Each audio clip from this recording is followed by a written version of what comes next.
Dear students, आज हम study करने जा रहे हैं कि ग्रुप थ्योरी जो है वो हाइब्रिडाइजेशन में कैसे हेल्प करती है। मतलब कि अगर हमें हाइब्रिडाइजेशन दिखाना, आप लोगों ने हाइब्रिडाइजेशन तो पढ़ा ही होगा, हम बहुत लोअर क्लासेस से पढ़ते हुए आ रहे हैं कि एटम के जो एटॉमिक ऑर्बिटल्स होते हैं वो आपस में मिक्स अप होकर एक इक्वल एनर्जी के जो है हाइब्रिड ऑर्बिटल्स फॉर्म करते हैं और फिर वही हाइब्रिड ऑर्बिटल्स जो है हाइब्रिडाइजेशन शो करते हैं। तो ये कौन से जो एटॉमिक ऑर्बिटल्स मिक्स होने जा रहे हैं एटम के, तो वो कौन से एटॉमिक ऑर्बिटल्स हैं जो मिक्स होंगे, ये ग्रुप थ्योरी बताने में हमें बहुत हेल्प करती है। ठीक है, अब वो कैसे हेल्प करेगी वही हम सब इसमें पढ़ने जा रहे हैं। तो जिसके लिए जो हमारा टॉपिक है that is formation of hybrid orbitals और हाइब्रिडाइजेशन इन्वॉल्विंग सिग्मा ऑर्बिटल्स। अभी हम सिर्फ सिग्मा ऑर्बिटल्स की बात कर रहे हैं। तो the hybrid orbitals of an atom is obtained by mixing atomic orbitals of the same atom। ये तो आप लोगों को पता ही है कि किसी भी एटम के जो एटॉमिक ऑर्बिटल्स हैं जब वो मिक्स हो जाते हैं आपस में तो उसी एटम के हाइब्रिड ऑर्बिटल्स को फॉर्म करते हैं। जैसे कि फॉर एग्जांपल अगर हमने ले लिया कोई हमारे पास ABN मॉलिक्यूल है, तो यहाँ ABN से मतलब कोई भी हमने मॉलिक्यूल लिया तो जिसमें जो इसमें सेंट्रल एटम होगा, जो जैसे इसमें सेंट्रल एटम है हमारा A, तो सेंट्रल एटम के जो एटॉमिक ऑर्बिटल्स होंगे बस वो आपस में मिक्स हो जाएंगे और वो हाइब्रिडेशन शो करेंगे। तो यहाँ पर सेंट्रल एटम जो है उस वो हाइब्रिडेशन को शो करता है। तो the bonding in a molecule ABN may be described in terms of hybrid orbitals of the central atom A। ठीक, अब क्या है, the constituent atomic orbitals in a hybrid orbital can be predicted from the reducible representation of the molecule of which bond vectors form its basis। तो अब हमें क्या करना है, जो वो कॉन्स्टिट्यूएंट एटॉमिक ऑर्बिटल्स हैं यानी कि जो एटॉमिक ऑर्बिटल्स हाइब्रिड ऑर्बिटल्स को फॉर्म करने जा रहे हैं उनके बारे में हम कैसे बता सकते हैं। तो उसके लिए हमें क्या करना पड़ेगा, हमें मॉलिक्यूल की रिड्यूसिबल रिप्रेजेंटेशन बनानी होगी। और वो रिड्यूसिबल रिप्रेजेंटेशन के लिए बेस हम क्या लेंगे, बेस हम लेते हैं बॉन्ड वेक्टर्स। ठीक है, बॉन्ड वेक्टर्स कैसे बेसिस लेते हैं ये सब भी मैं पहले डिस्कस कर चुकी हूँ, मैंने पूरा एक वीडियो बना रखा है कि बॉन्ड वेक्टर्स को एज बेसिस जब आप लेंगे तो कैसे हम रिड्यूसिबल रिप्रेजेंटेशन वहाँ पर बना सकते हैं। ठीक, तो चाहे तो आप जाके वो वीडियो देखिएगा, नहीं तो यहाँ पर तो मैं समझाऊंगी फिर से। फिर क्या है, द आर से मतलब है रिड्यूसिबल रिप्रेजेंटेशन, तो मैंने शॉर्ट में लिख दिया है। The reducible representation can be reduced in a combination of the various IRs। IRs मतलब irreducible representations using standard reduction formula। तो जब हमारे पास एक reducible representation बन के आ जाएगी फिर हम उसे reduce करेंगे with the help of standard reduction formula। तो ये सब भी मैं वीडियो में पहले आपको बता चुकी हूँ कि कैसे हम reducible representation को irreducible representation में reduce करते हैं। ठीक, उसके बाद हम क्या करेंगे, by referring to the area third and area fourth of the character table. जो भी हमारा मॉलिक्यूल है हम मॉलिक्यूल का पॉइंट ग्रुप निकालेंगे, पॉइंट ग्रुप की हेल्प से हमें कैरेक्टर टेबल मालूम पड़ जाएगी। ठीक है, तो उस कैरेक्टर टेबल में हम एरिया थर्ड और एरिया फोर्थ देखेंगे। ये भी मैंने आपको पहले बताया हुआ है कि एरिया थर्ड जो है वो हमें पी ऑर्बिटल्स के बारे में बताता है कि पी ऑर्बिटल्स कौन से पी ऑर्बिटल्स को हमने बेसिस माना है, और जो एरिया फोर्थ है वो हमें डी ऑर्बिटल्स के बारे में इंफॉर्मेशन देता है कि कौन से डी ऑर्बिटल्स को हमने बेसिस माना है। तो यहाँ से हमें पी और डी के बारे में मालूम पड़ेगा। The fundamental basis and the combined basis corresponding to IRs can be derived. तो वही हमें निकालना है कि कौन से ऑर्बिटल्स को हमने बेसिस माना है। This in turn gives us an idea about the nature of hybridization, और उसी से हमें मालूम पड़ेगा कि वहाँ पर हाइब्रिडेशन क्या है। तो क्या प्रोसीजर हम फॉलो करते हैं उसके लिए मैंने कुछ एग्जाम्पल्स लिए हैं, तो हम देखेंगे कि कैसे हम हाइब्रिडेशन को निकाल सकते हैं। मतलब किसी मॉलिक्यूल के हाइब्रिडेशन को निकालने में ग्रुप थ्योरी बहुत हेल्प करती है। तो कौन से एटॉमिक ऑर्बिटल्स हाइब्रिडेशन शो कर रहे हैं बस वही हमें ग्रुप थ्योरी यहाँ पर बताने जा रही है। तो कैसे, उसके लिए क्या मेथड है वो मैंने आपको बताया है कि पहले हमें रिड्यूसिबल रिप्रेजेंटेशन बनानी होगी, वेक्टर्स को बॉन्ड वेक्टर्स को बेसिस मान के फिर उस रिड्यूसिबल रिप्रेजेंटेशन को रिड्यूस कराएंगे, फिर जो IR निकलेगी, जो भी हमारी इरिड्यूसिबल रिप्रेजेंटेशन निकलेगी, फिर हम कैरेक्टर टेबल चेक करेंगे कि वो इरिड्यूसिबल रिप्रेजेंटेशन के लिए कौन से ऑर्बिटल्स को बेसिस माना गया है। तो उसके लिए हमें एरिया थर्ड और एरिया फोर्थ जो कैरेक्टर टेबल का है वो बहुत हेल्प करता है, फिर हम उसका हाइब्रिडेशन बता सकते हैं। तो सबसे पहले मैं एग्जांपल ले रही हूँ स्क्वायर प्लानर ज्योमेट्री। ये सब बताने के लिए हमें सबसे पहले शेप मालूम होनी चाहिए मॉलिक्यूल की। तो शेप अगर मालूम होगी तभी हम उसका जो है बता पाएंगे कि उसका पॉइंट ग्रुप क्या है, और पॉइंट ग्रुप जब हमें मालूम पड़ेगा फिर उसके बाद हम अपना मेथड जो है शुरू करेंगे। तो हम स्क्वायर प्लानर ज्योमेट्री ले रहे हैं। स्क्वायर प्लानर में आपको पता ही है पॉइंट ग्रुप हमारा D4H होता है। तो जैसे यहाँ पर फॉर एग्जांपल हमने कोई AB4 मॉलिक्यूल ले लिया, the planar AB4 molecule belongs to the point group D4H। The bond vectors coincides with the 4 hybrid orbitals of the atom A. और हमने क्या करना है, इसका पूरा फिगर बना लेना है, और उस फिगर में जैसे मैंने नेक्स्ट पेज पे बना भी रखा है, बताऊंगी मैं अभी आपको। तो उसके जो बॉन्ड वेक्टर्स ए के साथ जो बी बॉन्ड बना रहा है, बस उन्हीं को हम बॉन्ड वेक्टर्स मान लेंगे। एक्चुअल में वो हाइब्रिड ऑर्बिटल्स होते हैं। So these orbitals point towards the atom B with each bond angle is equal to 90 degree. तो जो A से के साथ B का जो बॉन्ड बन रहा है, तो 4B हमने मॉलिक्यूल ले रखे कि AB4 हमारा स्क्वायर प्लानर ज्योमेट्री, जैसे PtCl4 होता है, तो प्लैटिनम वहाँ पर सेंट्रल एटम हो गया और Cl जो हो गए वो उसके पेंडेंट एटम यानी कि साइड एटम्स हो गए। तो प्लैटिनम और क्लोरीन के बीच में जो बॉन्ड है उसको हमने बॉन्ड वेक्टर्स मान लिए। तो एक्चुअल में वो बॉन्ड क्या है, एक्चुअल में वो प्लैटिनम के हाइब्रिड ऑर्बिटल्स हैं, ठीक है। और इन सारे जो बॉन्ड्स हैं उनके बीच में होता है 90 डिग्री का एंगल। ये सब तो आपको पता भी होगा। The character of reducible representation based on bond vectors may be worked out by following the, पहले आप इसका वो ले लीजिए स्क्रीनशॉट, ठीक है।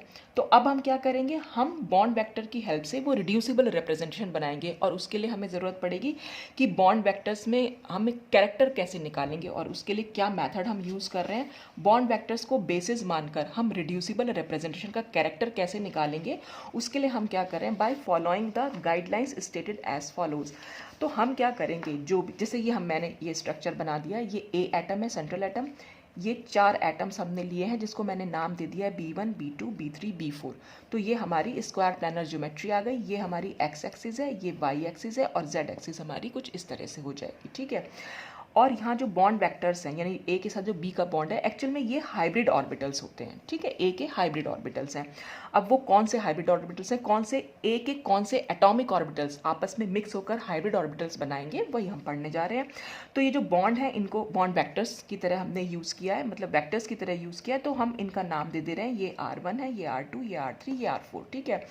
अब हम क्या करेंगे जो रिड्यूसिबल रिप्रेजेंटेशन बनाएंगे, क्योंकि हमने इन बॉन्ड वेक्टर्स को बेसिस माना है, तो हम क्या करेंगे, जो भी D4H में जितने भी सिमेट्री ऑपरेशंस होते हैं, वो सारे symmetry operations in bond vectors पर अप्लाई करेंगे, और देखेंगे कि क्या ये बॉन्ड वेक्टर्स अपनी पोजीशन को शिफ्ट कर रहे हैं या वो अनशिफ्टेड रह रहे हैं। तो क्राइटेरिया हमारा ये होगा कि the character of reducible representation of a symmetry operation is equal to the number of unshifted bond vectors. और यही हम अब तक करते भी आए हैं, काफ़ी सारी हमने प्रोजेक्शन ऑपरेटर भी करा है, तो उसमें भी हमने ये देखा था कि जो भी हमने बेसिस माना है, बस वो अनशिफ्टेड रहना चाहिए।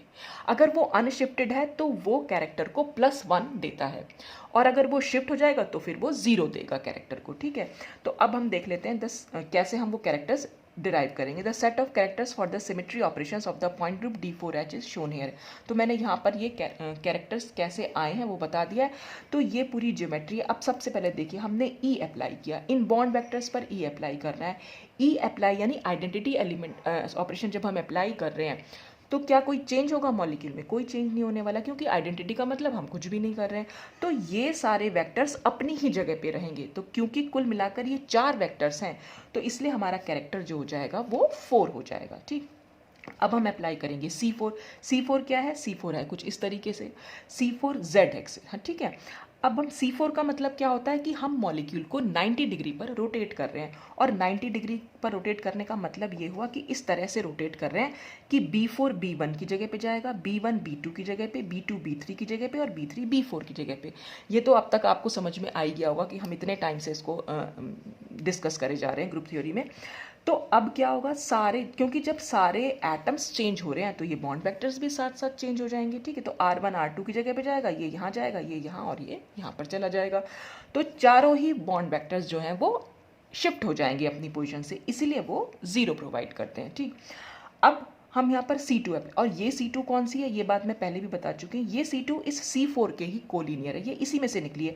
C4 के हमारे टोटल ऑपरेशन होते हैं 3, C4 1, C4 2, C4 3। तो जिसमें C4 1 और C4 3 जो होता है वो एक दूसरे से इन्वर्स होते हैं, दोनों सेम क्लास के अंदर आते हैं, इसलिए हमने 2 C4 लिख दिया है।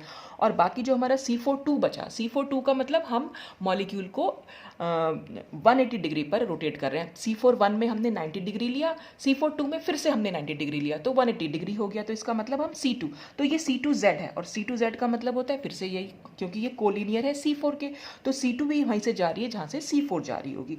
तो अब इसमें क्या होगा, इसमें हमें 180 डिग्री पर रोटेट करना है मॉलिक्यूल को, और 180 डिग्री का क्या मतलब हो गया कि ये B1 B3 की जगह पे B3 B1 की, इनके बीच में एंगल जो है वो 180 डिग्री है, और ऐसे ही B4 B2 की जगह पे जाएगा और B2 B4 की जगह पे, और साथ साथ इनके बॉन्ड वेक्टर्स भी चेंज हो जाएंगे। तो इसलिए क्या होगा, ये सारे के सारे बॉन्ड वेक्टर शिफ्ट हो जाएंगे, R2 R4 एक दूसरे के साथ एक्सचेंज होंगे और R1 और R3 एक दूसरे के साथ एक्सचेंज होंगे। तो यहाँ पर भी कैरेक्टर जो हो जाएगा हमारा 0, ठीक है। अब ये 2C2 डैश, अब 2C2 डैश क्या है, एक C2 डैश तो हमारी ये है और एक C2 डैश एक ये है, कोई सी भी आप ले सकते हैं, ठीक है। आपने सपोज ये ले ली। अब इसके अलोंग हमें मॉलिक्यूल को रोटेट कराना है, तो जब हम मॉलिक्यूल को ऐसे रोटेट कराएंगे इसके अलोंग, तो ये जो R3 है वो R1 की जगह पे और R1 जो है R3 की जगह पे चला जाएगा, लेकिन जो R2 और R4 है वो अपनी जगह पे रहेंगे, ठीक है। उनमें कोई चेंज नहीं हो रहा क्योंकि मॉलिक्यूल ऐसे रोटेट कर रहा है इस तरीके से, ठीक है। चाहे आप ऐसे कर लीजिए तो मॉलिक्यूल ऐसे रोटेट करेगा, तब ये B4 B2 अपनी जगह वो एक्सचेंज हो जाएंगे और ये B1 और B3 जो है वो अपनी जगह पे रहेंगे। तो हम कोई भी एक C2 का देख लेंगे, ठीक है। तो जैसे हमने कोई एक C2 देखी तो इसका मतलब दो बॉन्ड वेक्टर्स अपनी जगह पे और दो ने शिफ्ट कर लिया है। तो जब दो अपनी जगह पर हैं, वो शिफ्ट नहीं हुए, अनशिफ्टेड रहे हैं, इसलिए हमने इसके नीचे कैरेक्टर लिख दिया 2। अब हम देखेंगे 2C2 डैश। अब ये 2C2 डैश क्या है, एक तो ये रही, और C2 डैश नहीं, सॉरी C2 डबल डैश, ठीक है, और एक C2 ये है। तो कोई भी आप एक C2 को चेक कर सकते हैं। जब इसके अलोंग हम रोटेट कराएंगे मॉलिक्यूल को तो कुछ इस तरह से रोटेट कराएंगे। तो ऐसे जब हम रोटेट करा रहे हैं तो R1 और R2 एक दूसरे के साथ शिफ्ट हो जाएंगे, एक्सचेंज हो जाएंगे, और R4 और R3 दूसरे के साथ एक्सचेंज हो जाएंगे, तो यानी कि सब के सब शिफ्ट हो जाएंगे, इसलिए हमारा कैरेक्टर जो आ गया वो 0 आया। आई क्या है, आई में R4 R2 की जगह पे और R2 R4 की जगह पे जाएगा, क्योंकि ये दोनों एटम जो है एक दूसरे की जगह पर जाएंगे। R1 R3 की जगह पर और R3 R1 की जगह पे हमें दिखाई देगा, इसलिए यहाँ पर भी चारों वेक्टर्स शिफ्ट हुआ है, इसलिए ये भी 0 हो गया। अब हमारा आता है S4। S4 हम कैसे अप्लाई करते हैं, पहले हम C4 लगाएंगे और उसके बाद उसका परपेंडिकुलर प्लेन लेंगे।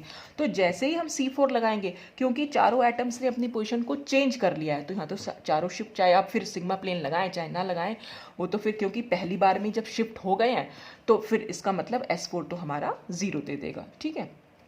फिर हम लगाएंगे सिग्मा एच। सिग्मा एच का मतलब होता है बिल्कुल ऐसे मॉलिकुलर प्लेन है, जो एक्स वाई प्लेन है, इस प्लेन में जा रहा है। तो इस जब हम ये प्लेन लगाते हैं तो क्या होगा, ये सारे एटम्स जो हैं सिर्फ कट हो जाएंगे, ठीक है। यानी कह सकते हैं कि ये एक दूसरे को, मतलब ये जितने भी एटम्स हैं यहाँ पर हमने इस तरह से लगाया तो सिर्फ अपनी पोजीशन पर रहेंगे, सिर्फ कट हो जाएंगे। तो जब ये अपनी पोजीशन पर रहेंगे तो वेक्टर्स भी अपनी पोजीशन पर रहेंगे, क्योंकि ये 4 वेक्टर्स हैं, इसलिए सिग्मा एच के अंडर हमने लिख दिया 4, ठीक। अब हम लगाएंगे सिग्मा वी। सिग्मा वी क्या होता है, जो C2 डैश के अलोंग होता है, यानी हमारा ये वाला प्लेन। एक ये प्लेन हो गया हमारा और एक ये प्लेन, आप कोई सा भी एक प्लेन यहाँ पर लगा सकते हैं। तो जैसे ही हम ये प्लेन लगाए, सपोज हमने ये लगाया, तो क्या होगा, B2 और B4 अपनी जगह पे रहेंगे, वो कट हो जाएंगे सिर्फ, और B3 और B1 एक दूसरे को रिफ्लेक्ट करेंगे, ठीक है।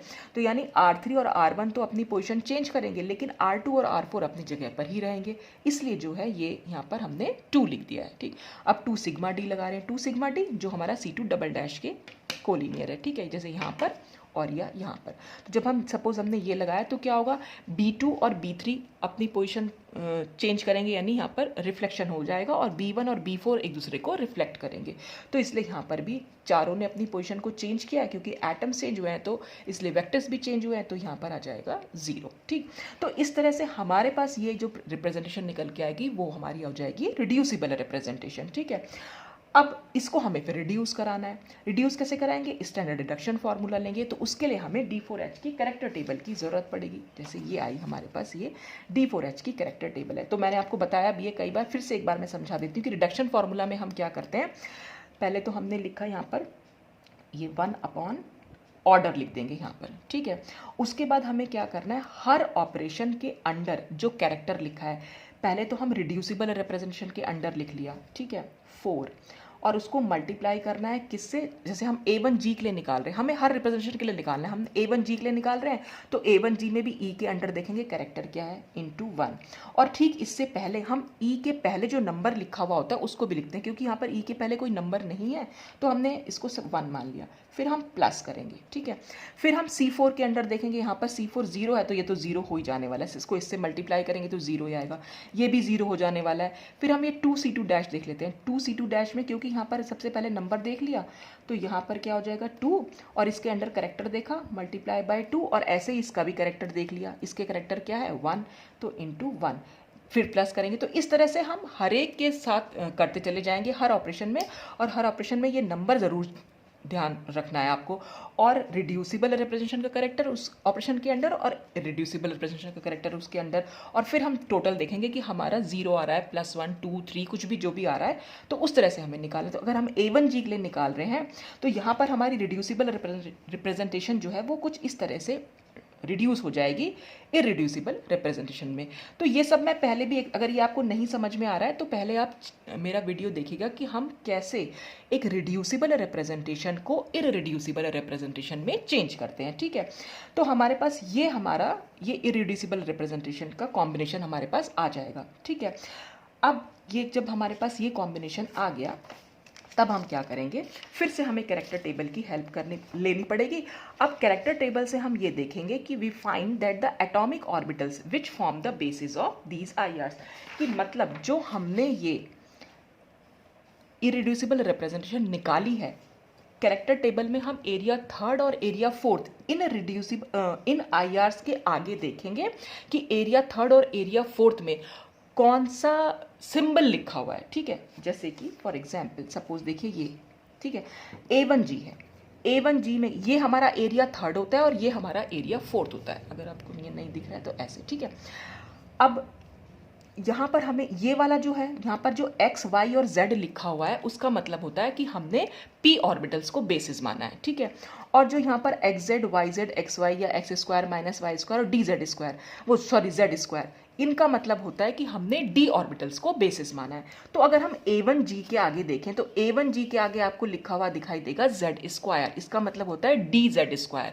यानी हमने यहाँ पर अगर हम dz स्क्वायर को बेसिस मानेंगे तो हमारे पास ये वाली रिप्रेजेंटेशन जो है वो निकल के आएगी D4H पॉइंट ग्रुप में, ठीक है। तो हमें ये मालूम पड़ा कि A1G की जो सिमेट्री, जो z स्क्वायर की जो सिमेट्री है यहाँ पर वो A1G है। तो हम क्या करेंगे, A1G के आगे लिख देंगे इसका कौन सा एटॉमिक ऑर्बिटल यूज हुआ है A1G में, किसको हमने बेसिस माना है, dz स्क्वायर को। अब देख रहे हैं आप यहाँ पर s ऑर्बिटल भी लिखा हुआ है। अब s क्यों लिखा हुआ है, यहाँ पर तो कहीं s नहीं लिखा हुआ, तो s ऑर्बिटल क्योंकि हमारा टोटली सिमेट्रिक होता है और A1G भी हमारी टोटली सिमेट्रिक रिप्रेजेंटेशन है, इसलिए यहाँ पर s लिखने की जरूरत नहीं है। ये अंडरस्टूड होता है कि यहाँ पर अगर हम s ऑर्बिटल को बेसिस मान के चले तो हमें यही वाली इरिड्यूसिबल रिप्रेजेंटेशन मिल जाएगी। तो जब भी कभी A1 या AG या जो भी पहली रिप्रेजेंटेशन होती है जो टोटली सिमेट्रिक होती है किसी पॉइंट ग्रुप की, उसके लिए हम s ऑर्बिटल्स को बेसिस मानते ही मानते हैं, ठीक है, क्योंकि वो भी टोटली सिमेट्रिक है, स्फेरिकली सिमेट्रिक होता है और ये भी टोटली सिमेट्रिक रिप्रेजेंटेशन है, इसलिए हमारे पास इसका एटॉमिक ऑर्बिटल हो गया s। अब हम देखें B1G के आगे, तो ये है B1G, और B1G के अगर हम आगे जाएं तो p ऑर्बिटल में तो कुछ नहीं लिखा हुआ है, लेकिन d ऑर्बिटल के लिए लिखा हुआ है x square minus y square. इसका मतलब यहाँ पर कौन सा ऑर्बिटल यूज हुआ है, dx square minus y square. तो हमने यहाँ पर लिख दिया dx square minus y square. अब ये क्या है, EU रिप्रेजेंटेशन। अब EU के आगे अगर हम देखें, EU के आगे अगर हम चलें तो क्योंकि ये हमारी 2 डायमेंशनल रिप्रेजेंटेशन है तो EU में हमने देखा यहाँ पर XY लिखा हुआ है, और XY का मतलब है PX और PY ऑर्बिटल्स को बेसिस माना है, और तब हमारी ये EU रिप्रेजेंटेशन बन के आई। और ये तो मैं पहले भी आपको बता भी चुकी हूँ, जब भी जनरली EU में ऐसा होता भी है, मतलब 2 डायमेंशनल रिप्रेजेंटेशन जो होती है ज़्यादातर उसमें PX और PY को हम बेसिस मान के चलते हैं, मैक्सिमम केसेस में, बहुत जगह नहीं भी मिलेगा आपको। तो ये हमारा हो गया PX और PY ऑर्बिटल्स, तो हमने इसलिए EU के आगे लिख दिया PX और PY, ठीक है। तो अब हमें ये एटॉमिक ऑर्बिटल्स यहाँ से हमें मालूम पड़ गए कि कौन से एटॉमिक ऑर्बिटल्स जो हैं इस AB4 मॉलिक्यूल में यूज हुए होंगे। अब यहाँ से हम बनाएंगे अपना हाइब्रिडेशन, पॉसिबल कॉम्बिनेशन देखेंगे। हमें यह कॉम्बिनेशन बनाने के लिए क्या करना पड़ता है कि हर रिप्रेजेंटेशन में से एक एक ऑर्बिटल लेना तो कंपल्शन है, ठीक है। हर कॉम्बिनेशन में मतलब हर IR में से हमें एक एक ऑर्बिटल तो लेना ही लेना है, ठीक है। फिर हम 2 भी ले सकते हैं, तो पर मिनिमम एक तो हमें चाहिए ही चाहिए। अब देखिए, अब एक चीज़ और है, ABN है हमारे पास, ठीक। ABN यानी कि स्क्वायर प्लानर, और स्क्वायर प्लानर है तो हम यहाँ पर अगर आप देखें तो यहाँ पर कितने हाइब्रिड ऑर्बिटल्स यूज़ हुए होंगे। एक ऑर्बिटल ये है, दूसरा ऑर्बिटल ये, तीसरा ऑर्बिटल ये और चौथा ऑर्बिटल ये, ठीक है। एक्चुअल में ये जो बॉन्ड वेक्टर्स मैंने आपको पहले ही बताया, ये एक्चुअल में हाइब्रिड ऑर्बिटल्स हैं। तो 4 एटॉमिक ऑर्बिटल्स कंबाइन किए होंगे तभी 4 हाइब्रिड ऑर्बिटल्स बने होंगे। तो हमारे पास 4 एटॉमिक ऑर्बिटल्स होने चाहिए। और अगर हम यहाँ पर देखें तो 1 2 3 4 5 हमारे पास है 5 ऑर्बिटल्स। तो इसका मतलब अब हम क्या कर सकते हैं, हम वो पॉसिबल कॉम्बिनेशन ढूंढेंगे कि कौन सा पॉसिबल यहाँ पर कॉम्बिनेशन हो सकता है। तो देखिए एक कॉम्बिनेशन क्या हो सकता है, ये B1 जिनमें से तो हमें ये लेना ही लेना है 100%, ये तो हमें फिक्स है। तो dx² माइनस y², ठीक है। इन दोनों में से अगर हम एक बार s ले लें और ये px और py ले लें, ठीक है, तो हमारा एक कॉम्बिनेशन तो ये बन गया। और हमारा हाइब्रिडेशन क्या निकल के आएगा, dsp2, ठीक है। एक d है, एक s है और p 2 है, ठीक है, dsp2 आया। और अगर हम यहाँ पर देखें तो ये तो हमें लेना ही लेना है, और अब की बार हम s ना लेके dz² ले लेते हैं। तो dz² ले लिया और px और py ले लिया। तो यहाँ पर हमारा कॉम्बिनेशन जो हाइब्रिडेशन बन के आया वो क्या आएगा, d2p2। अब हम देखते हैं कि कौन सा हाइब्रिडेशन यहाँ पर पॉसिबल है, या कौन से हाइब्रिड ऑर्बिटल्स जो हैं वो फेवरेबल हैं बॉन्डिंग के लिए। तो to obtain the most favourable bonding hybrid orbitals, HO का मतलब hybrid orbitals, 2 criteria are to be considered. मतलब अब हम क्या करेंगे, हमारे 2 क्राइटेरिया के बेसिस पर देखेंगे कि कौन सा बॉन्डिंग हाइब्रिड ऑर्बिटल्स यहाँ पर फॉर्म हो सकता है। एक तो हम देखेंगे क्राइटेरिया ओवरलैप का, और दूसरा हम देखेंगे रिलेटिव एनर्जीज का। क्योंकि जब मिक्सिंग होती है एटॉमिक ऑर्बिटल्स की, तो मिक्सिंग वहाँ पर तभी हो सकती है जब अगर 2 ऑर्बिटल सपोज मिक्स कर रहे हैं, तो अगर वो कंपेरेबल एनर्जी के हों, मतलब उनके बीच में एनर्जी डिफरेंस बहुत कम होना चाहिए, तो वो इक्वल एनर्जी के हों या बहुत कम डिफरेंस हो, तब वो आपस में मिक्स कर पाएंगे, ठीक है। और ओवरलैपिंग भी, वहाँ ओवरलैपिंग का एक्सटेंट जो है वो ज़्यादा होना चाहिए, कि जो भी एटॉमिक ऑर्बिटल जो है वो मैक्सिमम ओवरलैप करना चाहिए, ठीक है। अब हम क्या करेंगे, in this case the energy of dz² is much higher than that of s orbitals, making s more favourable for hybridization. ये तो आप लोगों को पता है, क्योंकि हमें क्या करना था, हमें चेंज कहाँ करना है, ये और ये दोनों ऑर्बिटल्स, यहाँ तो सब सेम है, सिर्फ s और dz² में से चेंज करना है, मतलब उसमें से कोई एक ऑर्बिटल लेना है। अब क्योंकि s ऑर्बिटल और dz² में जो dz² की एनर्जी हो तो और ऑब्वियसली बहुत ज़्यादा है, क्योंकि हम कैसे लिखते हैं, s/p/d/f, s की सबसे कम होती है, p की सबसे उससे ज़्यादा, d की ज़्यादा और f की सबसे ज़्यादा, ठीक है। तो d ऑर्बिटल की एनर्जी क्योंकि s ऑर्बिटल के कंपैरिजन में बहुत ज़्यादा है, तो इसलिए हम इसको जो है छोड़ देते हैं। तो हम ये मान लेते हैं कि s जो है वो ज़्यादा फेवरेबल है हाइब्रिडेशन के लिए। और उसके अलावा क्या रीज़न है, ओवरलैपिंग का। Since s orbital is spherically symmetric, it can interact with ligands in all direction equally. Ligands क्या, जो बी एटम्स जो हमने लिए हैं वो लीगेंड्स हैं। तो b के जो ऑर्बिटल्स होंगे वो a के ऑर्बिटल्स के साथ ओवरलैप करेंगे, और जब वो मैक्सिमम ओवरलैप करेंगे तभी बॉन्डिंग स्ट्रांग हो पाएगी। और s ऑर्बिटल हमारा एक ऐसा ऑर्बिटल है क्योंकि वो राउंड शेप में होता है, ठीक है, तो आप लोगों को पता है, स्फेरिकली सिमेट्रिक होता है, तो वो तो किसी भी डायरेक्शन में बॉन्ड बना सकता है, ठीक है। तो इसलिए वो लीगेंड के साथ सारी डायरेक्शन में इक्वली बॉन्ड फॉर्म कर सकता है। जबकि जो dz² ऑर्बिटल है उसके जो मेजर लोब्स होते हैं वो अलोंग z एक्सिस होते हैं। तो अगर आपने मतलब शेप देखी हो, अब तो पता ही होगी आपको शेप क्या होती है dz² की। ये अगर हमारी ये इस तरह से हम बना देते हैं ये dz² को, यहाँ पर ये एक रिंग हो जाती है, और ये लोब्स जो होते हैं ये z में होते हैं, और ये रिंग जो होती है वो हमारी xy प्लेन में बन के आती है, ठीक है। तो अब ये क्या करेगा, ये तो सिर्फ z एक्सिस के अलोंग ही ओवरलैपिंग कर पाएगा, क्योंकि इसके जो लोब्स हैं वो मेजर लोब्स जो हैं वो z एक्सिस के अलोंग है। तो ये पर्टिकुलर डायरेक्शन में ही बॉन्ड फॉर्म कर पाएगा b के एटॉमिक ऑर्बिटल्स के साथ, ठीक है। तो अब हमें चाहिए कि मैक्सिमम ओवरलैपिंग, तो मैक्सिमम ओवरलैपिंग यहाँ पर s ही कर सकता है। तो हम क्या कर सकते हैं, 10 for a square planar geometry on the grounds of energy and overlap. Energy भी s की कम है और ओवरलैपिंग उसकी बहुत ज़्यादा है, तो s is more suitable than dz² orbital. Therefore the most favoured combination of atomic orbitals for hybridization is, तो हमारा हाइब्रिडेशन का कॉम्बिनेशन निकल के आएगा ये। तो dz² को हमने लीव कर दिया, तो हमारा हाइब्रिडेशन क्या निकल के आ गया, dsp2। तो अब हमें ये मालूम पड़ गया, हमें ये तो मालूम है हम देख सकते हैं कि हाइब्रिडेशन क्या है, VSEPR थ्योरी से हमें सब कुछ मालूम पड़ता है, शेप भी क्या है, ठीक है। लेकिन हमें ये नहीं मालूम पड़ पाया कि कौन सा d ऑर्बिटल, कौन सा p ऑर्बिटल यहाँ पर यूज हुए हैं। तो ये हमें ग्रुप थ्योरी बताती है कि यहाँ पर dx² - y² यूज हुआ है, और जो दो p ऑर्बिटल यूज हुए हैं वो px और py ऑर्बिटल्स है। तो इस तरह से हम हाइब्रिडेशन यहाँ पर निकाल सकते हैं और ये बता सकते हैं कि हाइब्रिडेशन में कौन से एटॉमिक ऑर्बिटल्स आपस में मिक्सअप हुए होंगे सेंट्रल एटम के, और उन्होंने ये हाइब्रिडेशन को शो किया होगा। तो ये पूरा था स्क्वायर प्लानर ज्योमेट्री के लिए, ठीक है। अब इसके बाद हमारा जो दूसरा मैंने एग्जाम्पल, आप चाहे तो स्क्रीनशॉट ले लीजिए इसका। अच्छा, जो दूसरा मैंने इसमें लिया है वो है टेट्राहेड्रल ज्योमेट्री। टेट्राहेड्रल ज्योमेट्री मैंने आपके सामने बनाई रखी है। तो यहाँ पर ए एटम हमारा सेंट्रल एटम है, ये B1 B2 B3 B4, उसी हिसाब से मैंने इनके बॉन्ड वेक्टर्स भी लिख दिए। अब हम इन बॉन्ड वेक्टर्स को देखेंगे कि कैसे ये अपनी पोजीशन पर रहते हैं या फिर वो नहीं रहते हैं। तो देखिए, ये हमारा, मैंने ये मॉलिक्यूल हमारा टेट्राहेड्रल मॉलिक्यूल है, ठीक है। ई ऑपरेशन है तो इसका मतलब हम कुछ भी अप्लाई नहीं करें, चारों बॉन्ड वेक्टर्स अपनी जगह पे रहेंगे, तो हमारा आ गया 4। अब हम देखें C3 हम कैसे अप्लाई करते हैं। C3 जा रही है इसके अलॉन्ग, ये वाली, ठीक है। इसके अलॉन्ग हमें घुमाना है मॉलिक्यूल को 120 डिग्री पर, और आप देख रहे हैं नीचे वाले ऑर्बिटल्स, जो ऑर्बिटल्स ही समझ लीजिए यहाँ पर, जो B1 B2 B3 जो हमने ले रखे हैं यहाँ पर, B1 तो हमारा ऊपर है, B2 B3 B4 है नीचे, ठीक है। वो एक ट्रायंगल बना रहे हैं, ठीक है। और ट्रायंगल बनाने का मतलब ही, ये सब तो मैं पहले भी टेट्राहेड्रल ज्योमेट्री में पूरी एक्सप्लेन कर चुकी हूँ आपको कि कैसे C3 जा रही है, कहाँ से C2 है, S4 कैसे, तो वो सब तो मैं वहाँ पर बता चुकी हूँ। तो चाहे तो आप पहले वो वीडियो देखिएगा कि कैसे हम C3 को दिखा रहे हैं। तो यहाँ पर मुझे सिर्फ 120 डिग्री पर रोटेट करना है। 120 का मतलब है ये जो बॉल है वो यहाँ चली जाएगी, ये बॉल यहाँ और ये बॉल यहाँ पर। देखिए मैंने इसको ऐसे मूव करा दिया, ये ठीक है ना। तो अब क्या हुआ, ये वाला बॉन्ड वेक्टर अपनी ही जगह पे रहा, ठीक है। या हम कह सकते हैं B1 एटम अपनी जगह पे रहा, बाकी तीनों ने अपनी पोजीशन को चेंज कर लिया।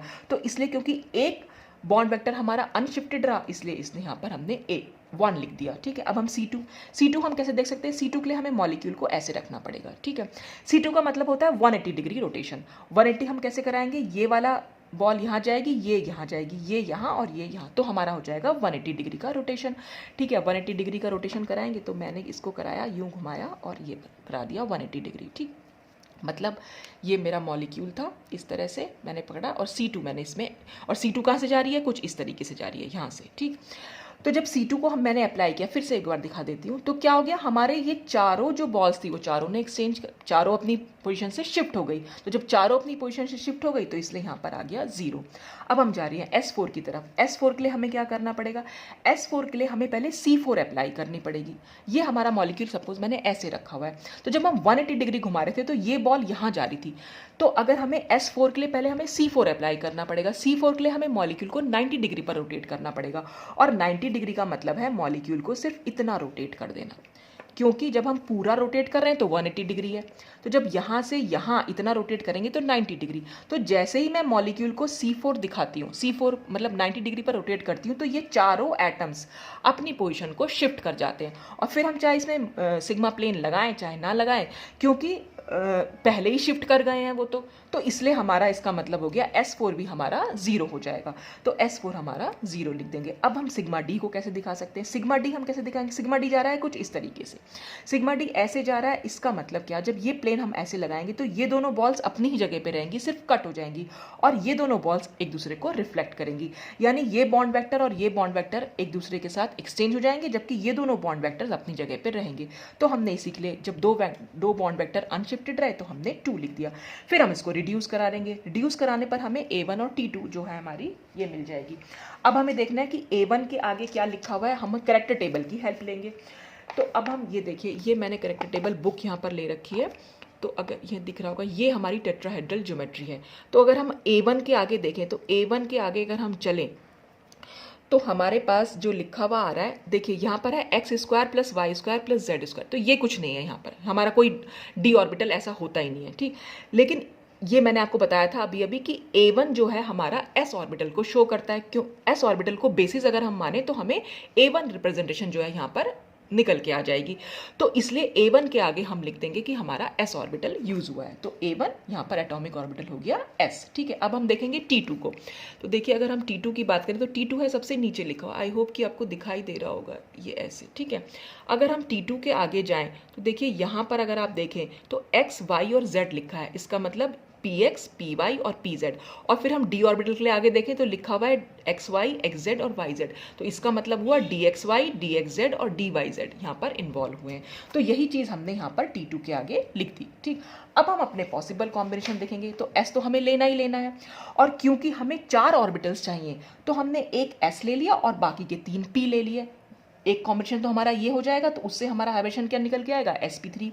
और दूसरा हमारा कॉम्बिनेशन क्या हो सकता है, एक S ले लेंगे और बाकी 3 D ले लेंगे, तो हमारा हाइब्रिडेशन क्या हो जाएगा, sd3। तो sp3 भी हो सकता है और sd3 भी हो सकता है। तो अब हम मॉलिक्यूल पर डिपेंड करेगा कि कौन सा हाइब्रिडेशन यहाँ पर पॉसिबल है। जैसे फॉर एग्जांपल अगर हमने मीथेन लिया है तो मीथेन में हम sd3 हाइब्रिडेशन शो नहीं कर सकते हैं। क्यों? क्योंकि कार्बन हमारा सेंट्रल एटम है। अब कार्बन का जो 3D ऑर्बिटल होता है वो तो बहुत हाई एनर्जी का होता है, ठीक है, तो वहाँ पर मिक्सिंग हो ही नहीं पाएगी। कार्बन का जो कन्फिग्रेशन अगर हम देखें तो कार्बन का कन्फिग्रेशन तो 2s2 और 2p2 होता है, जो इसका 3D ऑर्बिटल तो बहुत हाई एनर्जी है, बहुत ऊपर जाकर है। तो यहाँ पर क्या होगा, हम नॉर्मली जो दिखाते हैं हाइब्रिडेशन को, ये जो s ऑर्बिटल है वो p ऑर्बिटल में शिफ्ट, क्योंकि 2s और 2p के बीच में तो बहुत कम गैप है, ठीक है ना, तो ये यहाँ पर आराम से जा सकता है, ये इलेक्ट्रॉन यहाँ पर शिफ्ट हो सकता है। लेकिन d ऑर्बिटल क्योंकि बहुत हाई एनर्जी है तो s से d में जाना बहुत मुश्किल काम है, ठीक है, तो इसलिए यहाँ पर s और p के बीच में क्योंकि कंपेरेबल एनर्जी है तो 2s और 2p आपस में जो है वो मिक्सिंग होकर हाइब्रिड ऑर्बिटल्स को फॉर्म कर सकते हैं। तो इसलिए sd3 तो यहाँ पर नहीं हो सकता। लेकिन जैसे कंपाउंड्स हमारे, अगर हम कोऑर्डिनेशन कंपाउंड की तरफ चलें तो MnO4 माइनस या CrO4 माइनस 2, इसमें हमें sd3 हाइब्रिडेशन देखने को मिलता है। यहाँ पर हाइब्रिडेशन हम कैसे निकालते हैं, कभी अगर हम कोऑर्डिनेशन स्टार्ट करेंगे तब मैं वहाँ डिटेल में समझाऊंगी। अभी शॉर्ट के लिए मैं इतना समझा सकती हूँ कि MnO4 में हमने Mn की ऑक्सीडेशन स्टेट निकालनी है। Mn हो गया हमारा +7, ठीक है, इसका जो Mn तो हमारे पास 3d 0 बचेगा, 4s 0 बचेगा, ठीक। अब 3d में भी कोई इलेक्ट्रॉन नहीं है, 4s में भी कोई इलेक्ट्रॉन नहीं है, और ये आपने आहुआ प्रिंसिपल में पढ़ा होगा कि 4s की एनर्जी 3d से कम होती है। तो 4s को हम यहाँ दिखा सकते हैं 4s 3d, और फिर हम यहाँ पर दिखाएंगे ये 4p इस तरह से, और ये इस तरह से आगे बढ़ता चला जाएगा, ठीक है। तो अब क्या होगा यहाँ पर, क्योंकि इसका जो 4p ऑर्बिटल है वो बहुत हाई एनर्जी का है, ठीक है, वहाँ पर इलेक्ट्रॉन मतलब हम नहीं, इलेक्ट्रॉन तो खैर यहाँ पर नहीं होगा क्योंकि यहाँ पर हमारे होते हैं चार्ज ट्रांसफर कॉम्प्लेक्सेस, ये हम कभी पढ़ेंगे कोऑर्डिनेशन केमिस्ट्री में। तो यहाँ पर जो लीगेंड हमने यूज़ किया ऑक्साइड आयन, वो यहाँ पर चार्ज का ट्रांसफ़र करता है, और वो सब मैं डिटेल में नहीं जा रही हूँ। खैर आप सिर्फ इतना समझ लीजिए कि 4s की एनर्जी जो है 3d से कम हो जाती है, और इसलिए यहाँ पर हमारा जो कॉम्बिनेशन जो मिक्सिंग होगी वो s और d की पॉसिबल है, लेकिन s और p की पॉसिबल नहीं है क्योंकि p यहाँ पर बहुत हाई एनर्जी ऑर्बिटल होता है। तो यही चीज़ हमने यहाँ पर लिखी हुई भी है कि since the 3d orbitals of Mn and Cr are of somewhat lower in energy, 3d का कंपैरिजन करें 4p से तो 3d हमारी कम एनर्जी का है और 4p जो है हमारा वो हाई एनर्जी का है, तो इसलिए यहाँ पर sd3 पॉसिबल हो पाता है। ऐसे ही हम CrO4 के लिए भी एक्सप्लेनेशन दे सकते हैं, ठीक। तो हमारा जो हाइब्रिडेशन डिपेंड करेगा मॉलिक्यूल कैसा है, तो sd3 भी हो सकता है और sp3 भी हो सकता है, ठीक। अब नेक्स्ट जो एग्जांपल मैं लेने जा रही हूँ वो है ऑक्टाहेड्रल ज्योमेट्री। ऑक्टाहेड्रल ज्योमेट्री के लिए मैंने आपको ये पूरा डायग्राम बना ही दिया है। फिर हम इसके जो है रिड्यूसिबल रिप्रेजेंटेशन देखेंगे, और ये रिड्यूसिबल रिप्रेजेंटेशन हमारी सेम निकल के आई है जो हमने प्रोजेक्शन ऑपरेटर में भी निकाल के देखी थी। बस वहाँ पर एटॉमिक ऑर्बिटल्स, ये जो कॉर्नर वाले ऑर्बिटल्स हैं, बस इनको हमने बेसिस माना था। यहाँ पर हमने वेक्टर्स को बेसिस मान लिया, तो बात वही है, उससे कोई फर्क नहीं पड़ेगा। जैसे ये मैंने ये आपके सामने ऑक्टाहेड्रल ज्योमेट्री रखी, हमारे पास 6 बॉन्ड वेक्टर्स निकल के आएंगे, ठीक है, 2 ऊपर नीचे हैं, ये 2 इधर हैं और 2 ऐसे हैं, ठीक। तो ये 6 हैं तो यहाँ पर 6 ही रहेगा।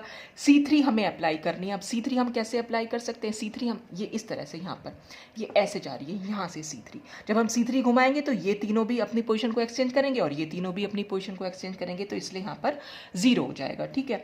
फिर हम देखेंगे C2। अब C2 के लिए भी मैंने आपको समझाया था, हमारी ये जो C2 है इसको हम कैसे दिखा सकते हैं, तो ये 6C2 है हमारी, तो 6C2 का मतलब एक ऐसे और एक, हम कोई भी एक C2 ले रहे हैं, ठीक है, तो मैं वो इस C2 को बता देती हूँ, ये वाली C2। तो इस C2 में क्या हो जाएगा कि अगर हम चेंज करेंगे इसको तो ये इस तरह से, तो बॉन्ड वेक्टर्स यहाँ पर भी सारे के सारे अगर इसके अलोंग हम घुमा देंगे इसको, तो ये देखिए ये बॉन्ड वेक्टर इसकी जगह पे पहुँच गया है, ये यहाँ आ जाएगा, ये यहाँ आ जाएगा, तो सब चेंज हो जाएंगे, तो यहाँ पर भी 0 हो जाएगा। और अगर हम बात करें C4 की, तो C4 में क्या करना है, मुझे 90 डिग्री पर रोटेट करना है। तो अब अगर आप ध्यान से देखें तो मैं 90 डिग्री पर रोटेट करने का मतलब ब्लैक को ऑरेंज की जगह पे लाऊंगी, ऑरेंज को ग्रीन, और ये यहाँ और ये यहाँ। तो देखिए ऐसे। तो क्या होगा, ये जो 4 बॉन्ड वेक्टर्स हैं इन्होंने पोजीशन को चेंज किया, लेकिन जो ये ऊपर और नीचे वाले इन्होंने चेंज नहीं किया। तो इसलिए यहाँ पर ये C4 के नीचे हमने लिख दिया 2, ठीक है।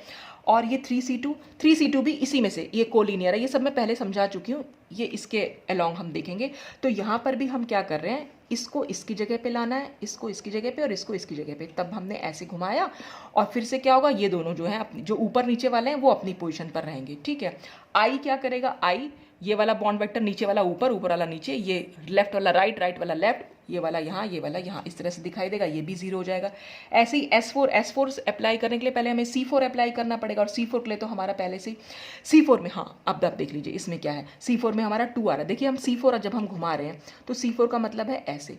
तो अब क्या हुआ, ये दोनों तो चेंज नहीं हुए, लेकिन जैसे ही हम सिग्मा प्लेन लगाएंगे, सिग्मा प्लेन कैसे लगता है, इस तरीके से। सिग्मा प्लेन जब लगाएंगे तो ऊपर वाला वेक्टर नीचे और नीचे वाला वेक्टर ऊपर दिखाई देगा। तो ये 4 तो पहले ही एक्सचेंज कर चुके हैं, ये दोनों भी एक्सचेंज कर जाएंगे, तो S4 भी हमारा 0 हो जाएगा।